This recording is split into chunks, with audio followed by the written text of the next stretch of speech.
Hello students, welcome back to my YouTube channel. तो बच्चे आज की वीडियो में हम क्या करेंगे, क्लास प्लस वन का जो बायोलॉजी का सिलेबस है उसको हम डिस्कस करेंगे। जैसे हमने इसको क्या किया है, term one and term two में डिवाइड किया है बायोलॉजी के सिलेबस को। जो क्लास प्लस वन का सिलेबस है तब जो कैसे आएगा, ठीक है, term one and term two में कौन से चैप्टर्स आएंगे, कौन से यूनिट्स आएंगे, आपको कैसे प्रिपेयर करना है और कौन सा चैप्टर्स कौन सा यूनिट कितने मार्क का आएगा, वो डिस्कस करेंगे। तो ये है हमारे पास एक अच्छी सी स्कीम, इवैल्यूएशन स्कीम, ठीक है, क्लास प्लस वन के स्टूडेंट्स के लिए, बायोलॉजी के लिए।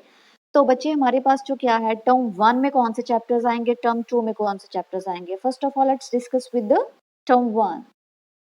तो टर्म वन में आपने कौन से चैप्टर्स लर्न करने हैं बच्चे। सबसे पहले हमारे पास जो यूनिट फर्स्ट होएगा, कौन सा, डाइवर्सिटी ऑफ लिविंग ऑर्गेनिज्म, जिसमें आपने चैप्टर्स कौन से लर्न करने हैं टर्म वन के लिए, 1 2 3 एंड 4।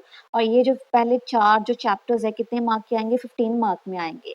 उसके बाद है यूनिट टू। यूनिट टू कौन सा है हमारे पास, structural organisation in plants and animal, जिसमें आपने चैप्टर्स कौन से लर्न करने हैं, fifth and seventh chapter learn करोगे और जो 8 मार्क में आएगा। तो नेक्स्ट है हमारे पास सेल स्ट्रक्चर एंड फंक्शन जो यूनिट है, और ये चैप्टर्स आप कौन से लर्न करोगे, चैप्टर 8 एंड 9।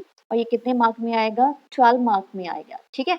तो आपके पास ये चैप्टर्स जो हो गए, ये वाले सारा जो सिलेबस आएगा टर्म वन में, जो कितने मार्क का आएगा, 35 मार्क में आएगा। तो अब देखो बच्चे, आपने सबसे पहले कैसे प्रिपरेशन करनी है। सबसे पहले आप इजी वाले चैप्टर्स करो ताकि आपको पता चल जाए जो भी आपको इस यूनिट में इजी लगता है, सबसे पहले वो आप प्रिपेयर करना। चाहे वो 15 मार्क का हो, चाहे वो 8 मार्क का हो, चाहे वो 12 मार्क का हो। आप इजी चैप्टर, इजी यूनिट, आप तब मैं बोल रही हूँ प्रिपेयर करने के लिए, तो आपको आपको एक तसल्ली हो जाए कि हाँ जी, हमने ये वाला यूनिट कर लिया, ये वाले चैप्टर्स कर लिए। उसके बाद आपको जो टफ लगता है वो उसके बाद आप कर सकते हो। तो ये हो गया टर्म वन में। और टर्म टू में जो आपको यूनिट्स आएंगे, कौन से चैप्टर्स आएंगे, कितने मार्क के आएंगे। जैसे हमारे पास जो यूनिट थर्ड है, थर्ड यूनिट कौन सा, सेल स्ट्रक्चर एंड फंक्शन, जो चैप्टर 10th करोगे, 10th चैप्टर जो है बच्चे 5 मार्क में आएगा, राइट। बच्चे एक चैप्टर है, चैप्टर 10th, वो आएगा 5 मार्क में। तो आपने ध्यान से ये वाला चैप्टर लर्न करना है। उसके बाद है यूनिट फोर्थ, प्लांट फिजियोलॉजी, जिसमें आपने चैप्टर्स कौन से लर्न करने हैं, 13th 14th एंड 15th। कितने मार्क में आएंगे, 12 मार्क में। उसके बाद यूनिट फिफ्थ, ह्यूमन फिजियोलॉजी, कौन से चैप्टर्स करोगे, 17 18 19 20 21 22। और ये चैप्टर कितने मार्क में आएंगे, 18 मार्क में आएंगे। बच्चे ये भी जो टर्म टू का पूरा सिलेबस है वो कितने मार्क का आएगा, 35। तो आप क्या देखोगे, टर्म वन में आपको 35 मार्क का आएगा, टर्म टू में भी आपको 35 मार्क की थ्योरी आएगी। उसका टोटल कितना हो गया बच्चे, 70 मार्क का। तो टर्म वन में 35 मार्क की थ्योरी आएगी, टर्म टू में 35 मार्क की, और टोटल कितना हो गया, 70 मार्क का, ठीक है। तो आपने ध्यान से बच्चे ये आपने थ्योरी का जो सिलेबस करना है। और बच्चे ये नीचे आपको बताया गया है कि जो भी आपने टॉपिक्स करने हैं, कौन से टॉपिक्स करने, जैसे टर्म वन में आपके पास जो चैप्टर वन होगा ना, फर्स्ट चैप्टर होगा, तो आपने प्रॉपर ध्यान से करना है ये सारी की सारी चीजें। Species, taxonomic hierarchy, binomial nomenclature, ठीक है जी। उसके बाद बायोलॉजिकल क्लासिफिकेशन में आपने सिर्फ और सिर्फ 2 किंगडम क्लासिफिकेशन, बच्चे कट हो गया, वो आपने नहीं करना। आपने डायरेक्ट करना है 5 kingdom system of classification, monera, protista, fungi, इन मेजर ग्रुप, ये सारे के सारे लर्न करके। उसके बाद आपके पास है lichens, virus and viroids, that is very important. उसके बाद हमारे पास चैप्टर थर्ड कौन सा है, हमने करना है प्लांट किंगडम। प्लांट किंगडम में आप कौन से करोगे बच्चे, ये सारे के सारे टॉपिक्स करोगे, एल्गेब्रा, फोटोट्रिडोफाइटा, जिम्नोस्पर्म। इसके जो साइलेंट फीचर्स करोगे, साइलेंट फीचर क्लासिफिकेशन करोगे प्लांट्स की, ठीक है ना। ये सारे के सारे जो हो गया। तो उसके बाद आपके डिस्टिंग्विश फीचर जो भी ईच कैटेगरी में बताए गए हैं, ये आपने टॉपिक्स बड़े ध्यान से करने हैं, ठीक है, वेरी वेरी इंपॉर्टेंट। उसके बाद है हमारे पास चैप्टर 4 जो है हमारे पास बच्चे, आपने क्या करना है, इसमें साइलेंट फीचर्स क्लासिफिकेशन करनी है सभी सभी ऑर्गेनिजम्स की, जैसे आपने किया होगा फाइलम क्लासेस किए होंगे ना। तो बताया गया है coordinates up to the class level, salient features, ये सारे के सारे लर्न करोगे आप, ध्यान से पढ़ लेना इसको। यूनिट टू में चैप्टर फिफ्थ होगा, मॉर्फोलॉजी ऑफ फ्लावरिंग प्लांट्स। तो बच्चे ध्यान से करना, जिसमें आपने क्या लर्न करना है, morphology of inflorescence and flower का टॉपिक करोगे, ठीक है। उसमें आपने फैमिली कौन सी करनी है, कौन से फ्लावर्स करने हैं, जिस फैमिली में सोलेनेसी हो गया, लिलिएसी, ठीक है, सारी की सारी डिटेल करोगे। एक्सपेरिमेंट्स उसके साथ जो दिए गए होंगे ना, प्रैक्टिकल वर्क, वो भी आप साथ में करोगे। उसके बाद है चैप्टर 7 और स्ट्रक्चरल ऑर्गेनाइजेशन इन एनिमल, जिसमें आप सिर्फ और सिर्फ कौन सा करोगे, एनिमल टिश्यू करोगे। नेक्स्ट है हमारे पास यूनिट थर्ड, जिसमें आएगा cell structure and function. Cell structure and function में आप क्या करोगे, सेल थ्योरी करोगे।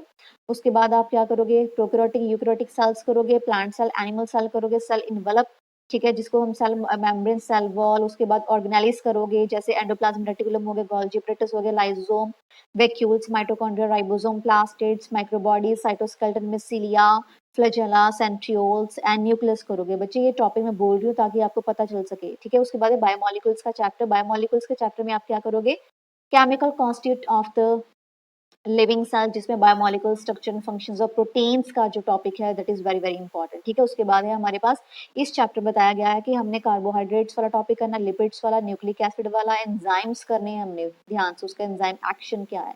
तो ये तो हो गया हमारे टर्म 1 के लिए। टर्म 2 के लिए जो हमारे पास जो यूनिट है बच्चे, थर्ड यूनिट में सेल स्ट्रक्चर एंड फंक्शन करोगे, जिसमें आप चैप्टर 10 करोगे। 10 कौन सा है, cell cycle and cell division, जिसमें आप सेल साइकिल करोगे, mitosis, meiosis and their significance, that is very important topics, ठीक है।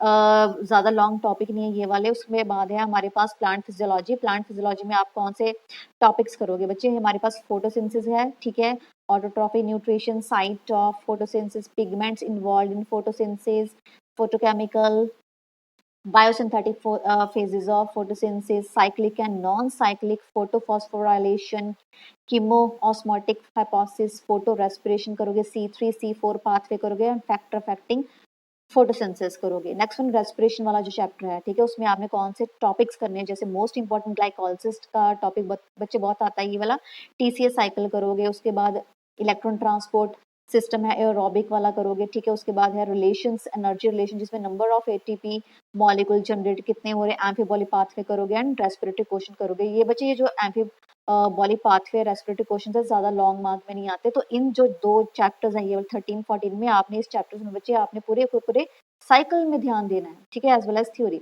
तो नेक्स्ट है चैप्टर 15। चैप्टर 15 कौन सा है, ग्रोथ एंड डेवलपमेंट वाला, जिसमें आप क्या करोगे, auxin, gibberellin, cytokinin, ethylene and ABA, ये टॉपिक करोगे।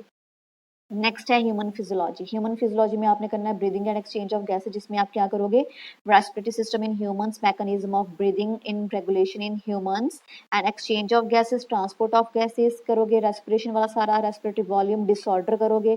ये सारे के सारे बच्चे डिसऑर्डर हैं, ध्यान से आपने ये वाले करने हैं। Body fluid and circulation, heart वाला टॉपिक में क्या करोगे, कॉम्पोजिशन ऑफ ब्लड, ब्लड के ग्रुप्स करोगे, कोगुलेशन ऑफ ब्लड का टॉपिक करोगे, composition of lymph function, human circulatory system करोगे, ठीक है। और आपने हार्ट का स्ट्रक्चर है वो ध्यान से बनाना है, ब्लड वेसल्स का cardiac cycle is very important, ठीक है, ईसीजी वगैरह, double circulation, that is very very important topic. Disorders करोगे आप, ये वाले डिसऑर्डर्स है बच्चे, ये ध्यान से करना है आपने, एंड में दिए गए होंगे।